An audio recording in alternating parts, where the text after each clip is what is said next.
दोस्तों, किसी नगर में एक राजकुमार रहा करता था। उसकी प्रजा बहुत ही सुखी थी। सभी लोग राजा को बहुत मानते थे। एक बार वह राजा जंगल में शिकार खेलने गया। शिकार करते करते राजा बहुत दूर निकल गया। प्यास के मारे राजा की गला सूखने लगी। वह नदी के तलाश में इधर उधर घूमने लगा। अचानक राजा को दूर एक नदी दिखाई दी। पास गया तो राजा ने देखा कि दो लड़कियां नदी में नहा रही है और गाना भी गा रही है। राजा पास गया तो उसका नजर एक लड़की पर पड़ी जो कि बहुत ही गोरी थी। राजा अपना दिल उस पर हार गए। पानी पीकर राजा अपने राज्य को लौटे और बहुत ही उदास रहने लगे। खाना पीना भी उन्होंने छोड़ दिया था। जब राजा को पता चला कि राजकुमार खाना नहीं खा रहे और दिन भर अपने महल में ही रह रहे हैं, तब वे कुशल मंगल पूछने के लिए राजकुमार के पास पहुंचे। तब राजकुमार ने सारी घटना कह सुनाई और कहा, मुझे उस गोरी लड़की से शादी करना है। राजा उस लड़की की तलाश में अपने सैनिकों को भेजे। सैनिकों ने उन लड़कियों के गांव को ढूंढ निकाला। उन्हें पता चला कि ये दोनों लड़कियां जुड़वा बहनें थी और उनके पिता एक गरीब किसान थे। राजा मंत्री के साथ उनके गांव गए एवं गोरी लड़की का हाथ अपने राजकुमार के लिए मांगे, पर किसान ने कहा कि जब तक सांवली लड़की की शादी नहीं होता तब तक वह गोरी लड़की की शादी नहीं करेंगे। राजा ने राजकुमार के साथ दोनों लड़कियों का शादी करवा दिया, पर राजकुमार गोरी लड़की से ज्यादा प्यार करते थे, सांवली लड़की से उतना प्यार नहीं करते थे। दोस्तों, ऐसे ही दिन बीत रहा था और कुछ दिन बाद गोरी लड़की से एक पुत्र और एक पुत्री हुआ और सांवली लड़की से भी एक पुत्र और एक पुत्री हुई। राजकुमार सांवली लड़की और उसके बच्चों को उतना नहीं मानते थे जितना कि गोरी लड़की और उसके बच्चों को मानते थे। पर सांवली लड़की बहुत ही गुणवान थी और धार्मिक प्रवृत्ति की थी। उसने अपने बच्चों को सही संस्कार दिया, पर कुछ दिनों के बाद किसी बीमारी से उसका देहांत हो गया। दोस्तों, गोरी लड़की के पुत्री का नाम चंपा था और सांवली रानी के पुत्री का नाम दोलन था। दोस्तों, कहानी दोलन और चंपा की अब शुरू होती है। सांवली रानी के मरने के बाद गोरी रानी ने अपने सौतेले बच्चों पर तरह तरह का कष्ट देना शुरू कर दिया। उन्हें खाना पीना भी ठीक नहीं देती थी। राजा से कहलवाकर उसने अपने पुत्रों की दाखिला अच्छे गुरुकुल में करवाया, जहाँ पर राजकुमार और ब्राह्मण और ऊंचे कुल के बच्चे वहाँ पढ़ा करते थे, और वही अपने सौतेले बच्चे का दाखिला एक साधारण सा गुरुकुल में करवाया। सांवली रानी के बच्चे यानी कि दोलन और उसका भाई पढ़ाई में बहुत ही अव्वल थे। अपने गुरु का सेवा भी करते थे, जिसके कारण गुरुकुल के हर आचार्य उसे बहुत पसंद करते थे। बहुत ही जल्दी वे लोग वेदों का ज्ञान भी अर्जन कर लिए और उन्हें पढ़ाई में अव्वल होने के कारण श्रेष्ठ पदक से सम्मानित किया गया। जब दोलन और उसका भाई वह सम्मानित पदक लेकर महल आए तो गोरी रानी जल भुन गई और मन ही मन सोचने लगी कि मेरे बच्चे को इतने बड़े गुरुकुल में जाने के बाद भी उसका कोई नाम नहीं है, पर ये साधारण से गुरुकुल में जाकर भी इनका इतना नाम हो गया। रानी ने तुरंत राजा से कहलवाकर उन्हें गुरुकुल से निकलवा दिया। कुछ दिनों बाद दोलन और चंपा बड़ी हो गई। अब दोनों की शादी की चिंता उन्हें सताने लगी। रानी ने राजा को कहा कि देखो जी, लड़कियां अब बड़ी हो गई है, दोनों की शादी करवानी पड़ेगी, पर देखिए दोलन की शादी कोई गरीब घर में कराइएगा और चंपा की शादी कोई राजकुमार से कराइएगा। राजा तो गोरी रानी के प्यार में अंधे हो गए थे। जैसा जैसा रानी कहती वैसा वैसा ही राजा करते थे। अब क्या हुआ कि राजा दूसरे नगर के राजकुमार से चंपा की शादी करवा दी और उसी गांव के एक गरीब किसान की बेटी के साथ दोलन की शादी करवा दी। दोस्तों, यह तो पुराने जमाने की बात है कि बाप जिसके साथ भी बेटी का शादी करवा दे, बेटी कभी पलटकर जवाब भी नहीं देती थी कि मुझे यह लड़का पसंद है भी या नहीं। तो दोस्तों, अब दोलन और चंपा दोनों ससुराल चले गए। चंपा तो महल में ऐसे आराम से रहने लगी, पर दोलन की जिंदगी बहुत ही कष्टकर हो गई। उसे तो दो समय का खाना भी नसीब नहीं होता था। कभी रात को हुआ तो दिन को नहीं, और कभी दिन को हुआ तो रात को नहीं, और कभी कभी तो 2 दिन तक भूखे रहने पड़ते थे। दोलन का पति भी दूसरों के खेत पर काम करता। कभी मन किया तो काम किया और कभी मन न किया तो दिन भर सोया ही रहा। दोस्तों, ऐसे ही दिन कट रहे थे। कुछ महीनों बाद दोलन और चंपा ने बहुत ही सुंदर पुत्रों को जन्म दिया। चंपा का पुत्र तो सोने के खिलौने से खेलता, चांदी के चम्मच से खाना खाता और मखमल के बिस्तर पर सोता था, पर दोलन का बेटा मिट्टी के खिलौने से खेलता। खाना भी वैसे ही रूखा सूखा खाता। दोस्तों, एक दिन गांव की बुजुर्ग महिला दोलन के पास आई और बोली कि दोलन, ए दोलन। दोलन बोली कि क्या हुआ माई? बुढ़िया माता ने बोला कि दोलन, जितिया का व्रत आ रहा है, जितिया का व्रत नहीं करोगे क्या? दोलन ने कहा कि हाँ माई, करूँगी, पर माई घर का हालात तो आप जानते ही है। मेरा पति तो कोई काम वाम करते नहीं, व्रत में लगे सामान कैसे लाऊंगी मैं? बुढ़िया बोली कि व्रत में इतना सामान तो नहीं लगता, इतना खर्च भी नहीं है। दोलन कहती है कि ठीक है माई, मैं जंगल से लकड़ी लाकर उसे बाजार में बेचकर जो पैसा आएगा उसी से जितमान बाबा की पूजा करूंगी। तू मुझे इस व्रत का विधि बता दे। बुढ़िया ने कहा कि देखो दोलन, आश्विन मास के सप्तमी को नहा खाई करना, अष्टमी को निर्जला व्रत करना और नवमी को पारण करना। बुढ़िया ने सारा विधि विधान बताकर वहाँ से चली गई। अब दूसरे ही दिन दोलन लकड़ी बीनने जंगल चली गई। जंगल में थोड़ी दूर ही गई होगी कि उसे एक गाय माता मिली। गाय माता ने आवाज लगाया कि दोलन, ए दोलन, कहाँ जा रही हो? जरा सुन ना, इधर तो आ।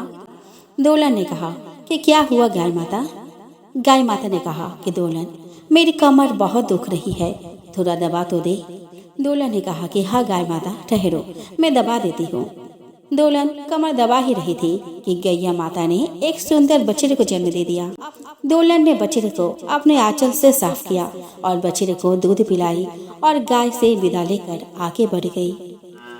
कुछ आगे चलकर उसे एक और आवाज सुनाई दी, दोलन, ए दोलन, जरा इधर तो आ। दोलन बोली, कौन है? उधर से आवाज आती है कि मैं हूँ, जरा मुझे इस मकड़ी के जाला से निकाल तो दे, मैं इस जाले में फंस गया हूँ, तुम्हारी बहुत मेहरबानी होगी। दोलन ने देखा कि वहाँ एक नाग देवता मकड़ी के जाले में फंसे हुए हैं। दोलन ने कहा कि ठीक है नाग भैया, मैं आपको निकाल देती हूँ। दोलन उस सांप को मकड़ी के जाले से निकालकर आगे बढ़ जाती है। आगे बढ़ने पर उसे एक बुढ़िया मिलती है। बुढ़िया बहुत ही बीमार थी, सारे शरीर में घाव थे जिसमें से मवाद बह रहे थे। बुढ़िया ने कहा कि बेटी, जरा मेरे घाव को साफ तो कर दे और मेरे पैर दबा दे, बहुत दूर से आई हूँ, चलते चलते मेरे पैर में दर्द हो गए हैं, तू अगर दबा देगी तो बड़ी मेहरबानी होगी।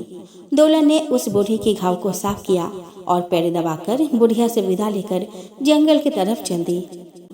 दोस्तों, उस दिन दोलन को जंगल से ढेर सारी लकड़ियां मिली।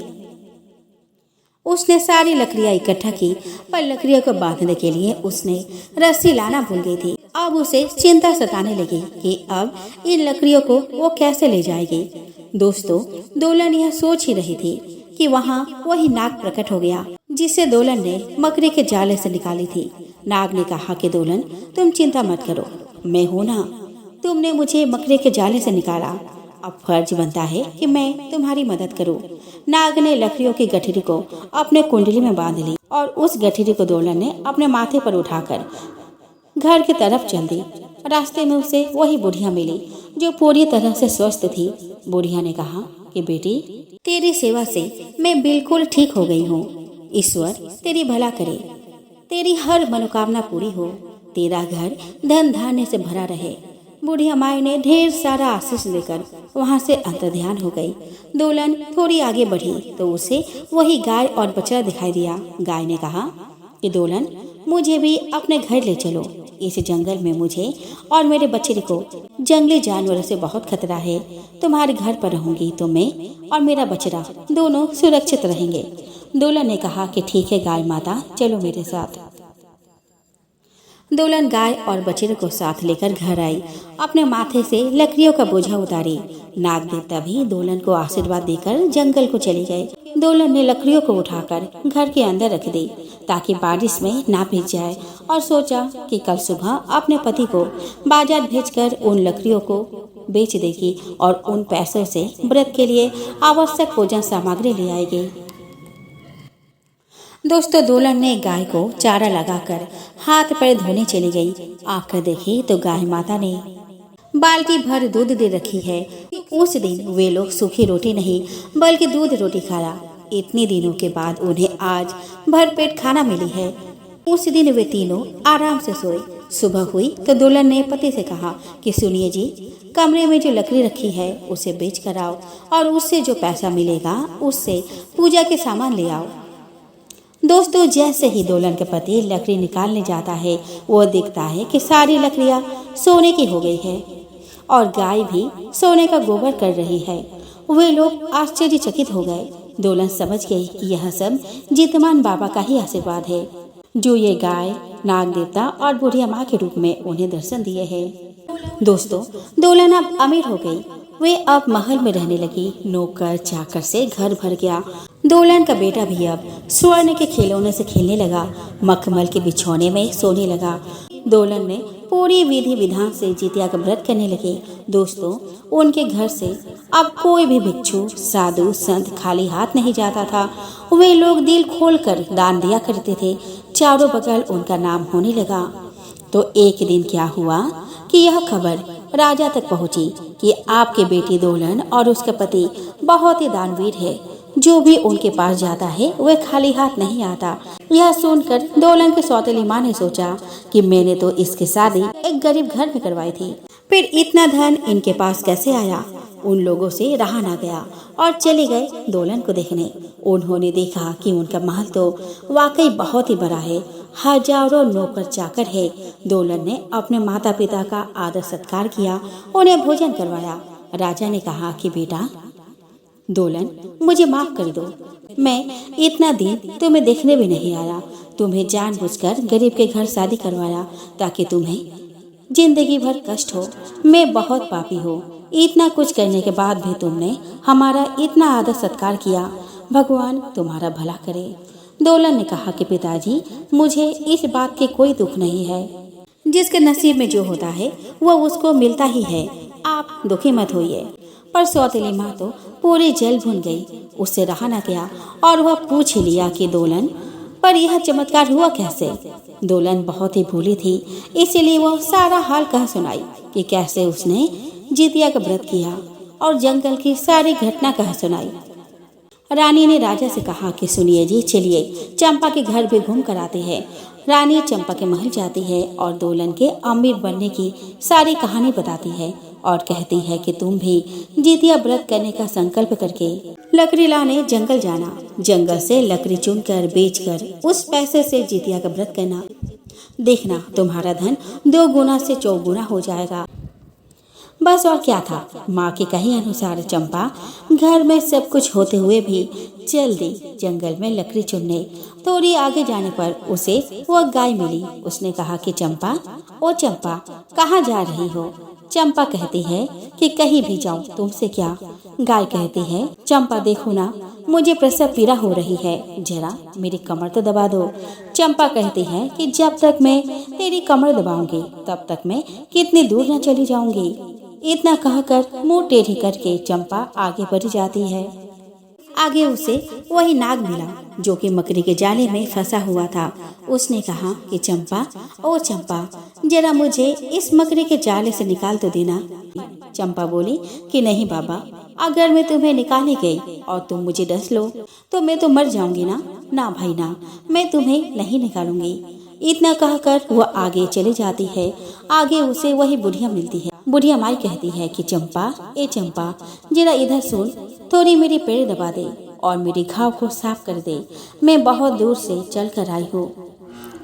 चंपा कहती है कि छी, मैं तुम्हारी घाव साफ नहीं करूँगी और मैं तुम्हारे पैर क्यों दबाऊं। मैं भी तो इतनी दूर से चल कर आ रही हूँ और मेरे पास इतना समय भी नहीं है। इतना कहकर वह आगे बढ़ जाती है। दोस्तों, चंपा को उस दिन जंगल में लकड़ी भी नहीं मिली। 2-4 पतली पुतली लकड़ियां ही मिली। उसने उसको चुना और उसकी गठरी बनाई। तभी उसे वह नाग देवता दिखाई दिए। चंपा ने कहा, ए नाग देवता, आओ, मेरी लकड़ियों को अपने कुंडली में बांधकर बोझा को उठा दो। नाग देवता बोले कि जा रही चंपा, जा। 2-3 लकड़ियां तुझसे नहीं उठ रही है, खुद उठाओ और जाओ, मुझे अपना काम करने दो। चंपा उन लकड़ियों को उठाकर बड़बड़ाते हुए आगे बढ़ी। सामने वह बूढ़ी माई मिली। चंपा बूढ़ी माई से कहती है कि ए बूढ़ी माई, मुझे आशीर्वाद दो ताकि मेरा ये लकड़ियाँ सोने की हो जाए। बुढ़िया माई बिना कुछ बोले वहाँ से निकल गई। आगे वो गाय माता मिली। चंपा बोली कि ए गाय माता, चलो मेरे साथ। गाय माता बोली कि चंपा, मैं तुम्हारे साथ क्यों जाऊँ? तूने तो मेरी कमर भी नहीं दबाई। मैं तुम्हारे साथ नहीं जाऊंगी, तुम जाओ अकेले, मैं यही खुश हूँ। चंपा लकड़ियों का गठरी लिए महल वापस आई और आकर ही सो गई। सुबह जब वो उठती है तो वो देखती है कि उसका महल झोपड़ी बन गया है और सारे सोने के आभूषण, मखमल के वस्त्र, सभी शान शौकत वहाँ से लुप्त हो गए हैं। चंपा की मखमल की साड़ी साधारण से साड़ी में बदल गई है और घर में कीड़े मकोड़े चल रहे हैं। चंपा दौड़कर अपने माँ के पास जाती है और सारा हाल सुनाती है। दोनों माँ बेटी दोलन के पास जाती है और उसे खरी खोटी सुनाती है कि तुमने मेरी बेटी को सब गलत गलत कहा, जिससे उसकी ऐसी हालत हो गई है। तब दोलन कहती है, मैंने कुछ भी गलत नहीं कहा, पर एक बात मैं कहती हूँ कि चंपा, मेरे पास तो कुछ भी नहीं था, जिसके कारण मैंने जंगल से लकड़ियाँ लाई ताकि उसे बेचकर मैं व्रत का सामान ला सकूं। उस समय तो मेरे पास 2 वक्त के खाने के लिए भी कुछ नहीं था, पर तुम्हारे पास तो सब कुछ था, फिर भी तुमने ऐसा किया। और जो जंगल में गाय माता, नाग देवता और बुढ़िया माई मिली थी, वह कोई और नहीं बल्कि साक्षात जितमान बाबा के ही रूप थे, जो तुम्हारी परीक्षा ले रहे थे। तुमने उनका निरादर किया है, जिसका फल तुम भोग रही हो। चंपा और उसके माँ दोलन के पैर पकड़ ली और कहा कि हमें इस संकट से निकालो।